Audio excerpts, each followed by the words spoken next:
You commit to the middle of the lane now. You'll see one or two big guys on the defensive end. What a setup. Williams on Gordon. Lopez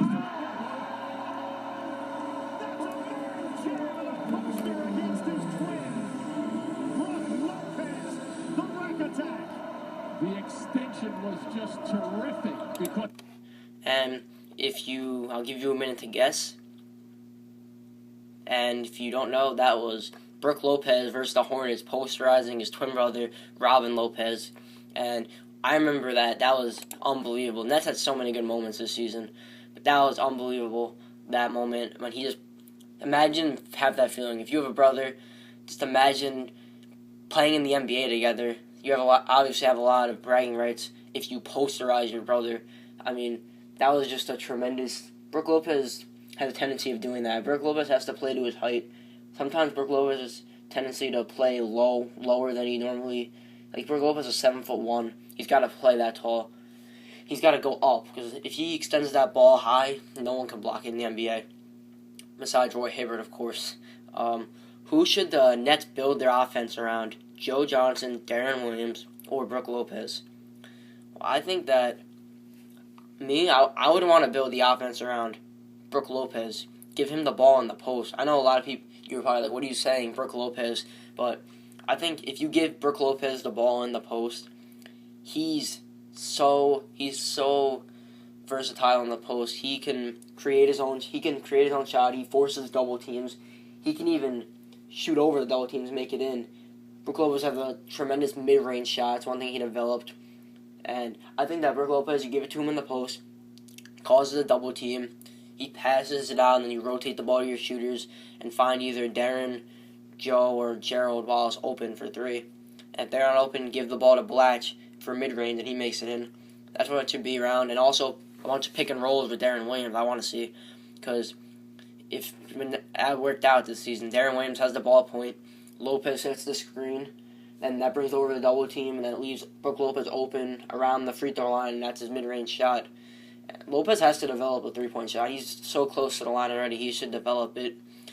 I think that's one thing I'm looking forward to seeing this season. I think that he's going to develop a three-point shot.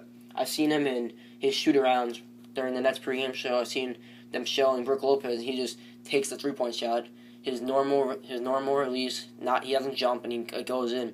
And if you remember, if any of you watched the Celebrity All-Star game, it was one of the things was you have to do the half-court shot, and Lopez is doing his normal shooting stroke from half-court, and he's reaching the hoop with ease. That shows the strength that Brook Lopez has. The most memorable moment of last season, there were so many memorable moments, but obviously the Joe Johnson, all of his game winners come to mind. The Game 1 victory versus the Knicks, that was a huge moment. Brook Lopez provided some great moments. The Darren Williams 11 threes versus Washington, that was great. If I had to pick one, I would have to go with the victory against the Knicks. The last victory against the Knicks. The Knicks took we took Game 1 versus the Knicks. You all remember Stackhouse came up clutch in that game. Then they took the last two. They were all close games, except for Game 3 was a blowout. The Knicks really blew out the Nets. But Game 2, we should have won that game. But some questionable reffing when Jason Kidd hit that three, kicked his leg out.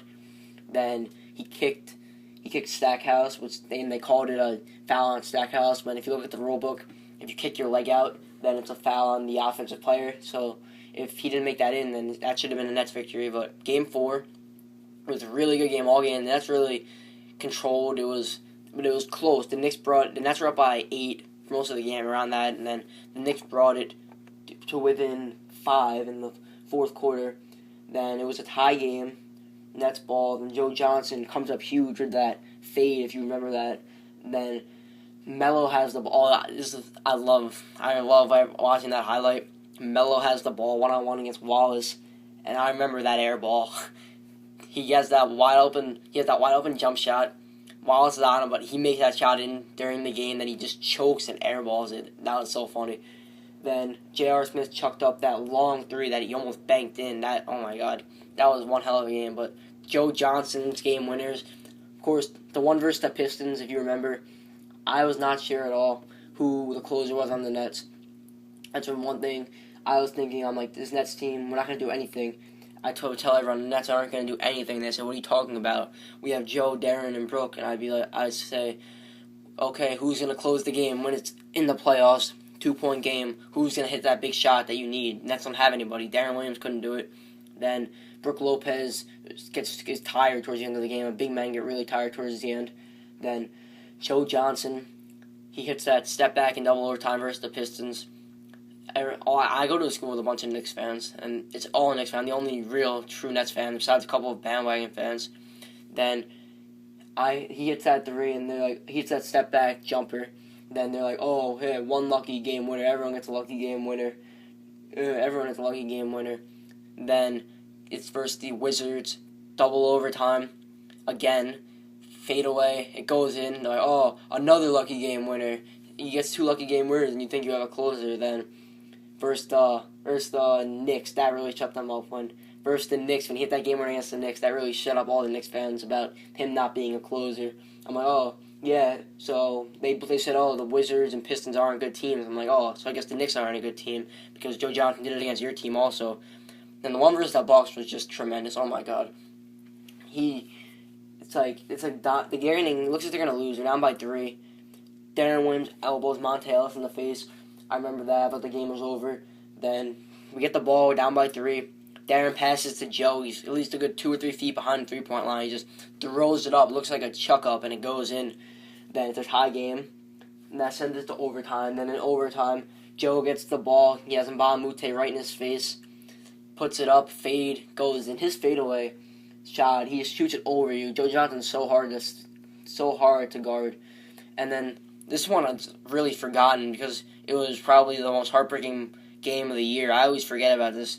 And versus the Bulls, the game 4 when we blew the huge lead in Nate Robinson. Oh, my God.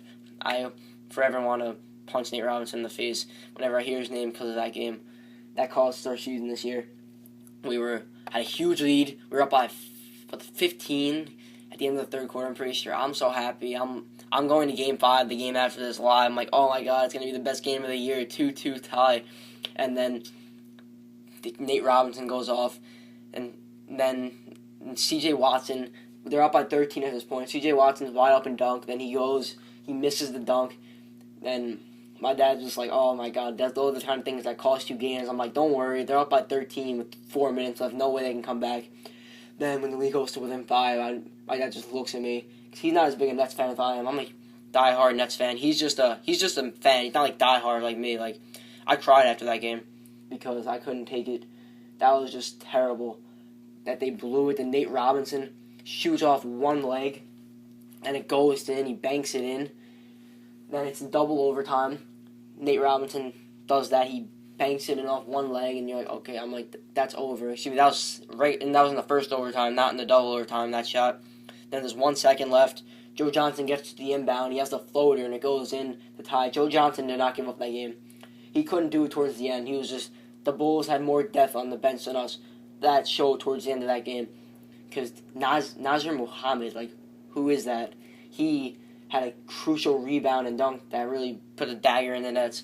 Taj Gibson killed the Nets. The Bulls' big men just killed the Nets in that series. So, Joe Johnson was just huge all year. And Darren Williams, 11 threes versus the Wizards. That was just, what a great individual showing. That was all him that night. You could tell from the beginning. He made 5 threes, I'm pretty sure. In like his first 5 attempts, he couldn't miss. And Greg Anthony said he covers all the NBA, not just the Nets like Iron Eagle. He covers all of the NBA. And Greg Anthony said this is one of the greatest performances he's ever seen by a person by himself. And that's saying something. He's been around the NBA for a while. He played for the Knicks back in the day.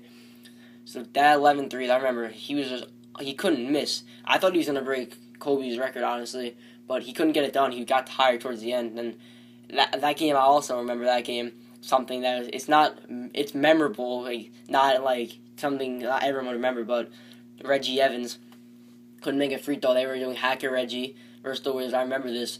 Then the crowd, most crowds, like the Laker fans, if it was Dwight Howard, would be saying booing him. They'd just boo him off the court. So then Reggie Evans goes to the line.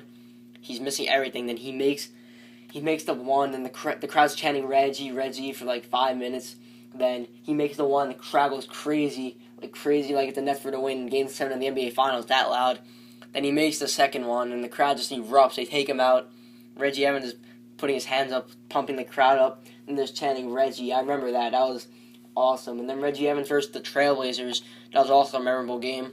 I remember I got home from work late that game. It was a late game, thank God. Then Reggie Evans had 20 points, 25 rebounds that game. That was a great single-man performance. So a lot of memorable moments for the Nets this year. And here's the final topic I will be discussing today. Who is the greatest Net of all time? Oh, man. This is going to go down to two names, Dr. J and Jason Kidd, and I got, they're both, I put them as a tie, honestly. Jason Kidd, this is tough. Jason Kidd brought the Nets to 2 finals. He didn't win them, but he brought them. He brought the Nets on them. The Nets were kind of out of it for a little bit. Then he brought them back in the early 2000s. He had so many triple-doubles with the Nets. He was huge. Jason Kidd was just huge. And Dr. J is the reason the Nets are where they are today. In the ABA, not many people remember it because it's the ABA. I was watching the Dr. J documentary, and it was just unbelievable. Like, I did not know. I knew Dr. J was great. I did not know how amazing he was. I didn't know how important he was to the Nets.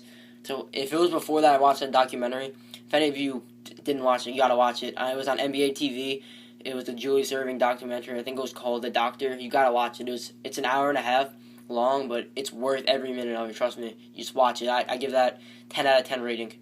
But Dr. J, that was huge. He was huge in the 1970s. He won us 2 championships in the ABA.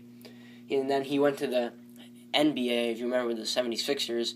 But if he would have stayed with the Nets for longer than he did, then Dr. J would clear cut. He'd be the best. He'd be the greatest Net of all time. But he didn't stay. He won us 2 championships. Kid didn't win us anything, but Kid was unbelievable. He had some great memorable moments for the Nets. He was the reason they say that Byron Scott got fired, but that was never proven.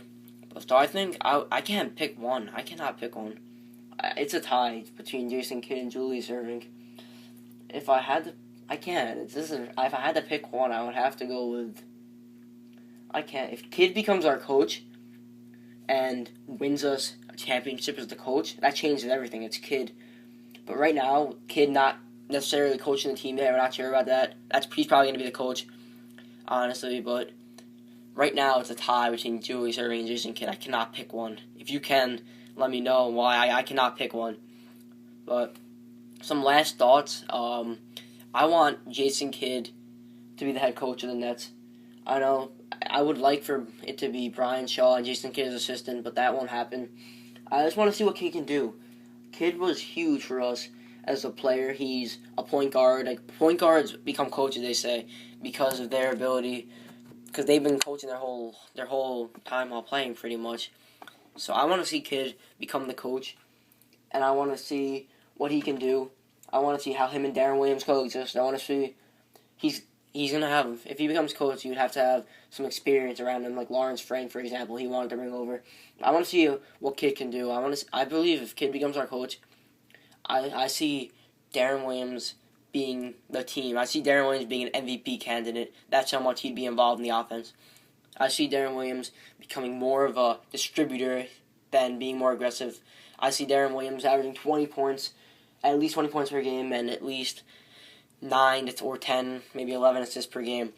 And Jason Kidd would maybe make Darren Williams more of a rebounder. If you know Darren Williams is not the best rebounder, maybe if Jason Kidd was our coach, then he can help Darren Williams, maybe Brook Lopez, everyone was rebounding. Jason Kidd's specialty is rebounding. He's like Rondo. Rondo, I believe, idolizes his play around Kidd with his ability to rebound, pass, and score. So maybe maybe Jason Kidd can help Brook Lopez, Williams, and Johnson, everyone rebound. Obviously, Reggie Evans doesn't need help rebounding, but everyone else on the team could use some advice. So that's all the time we have for today. Thanks for listening to the BKN podcast. I'm Anthony Parisi. Make sure to tune in next week.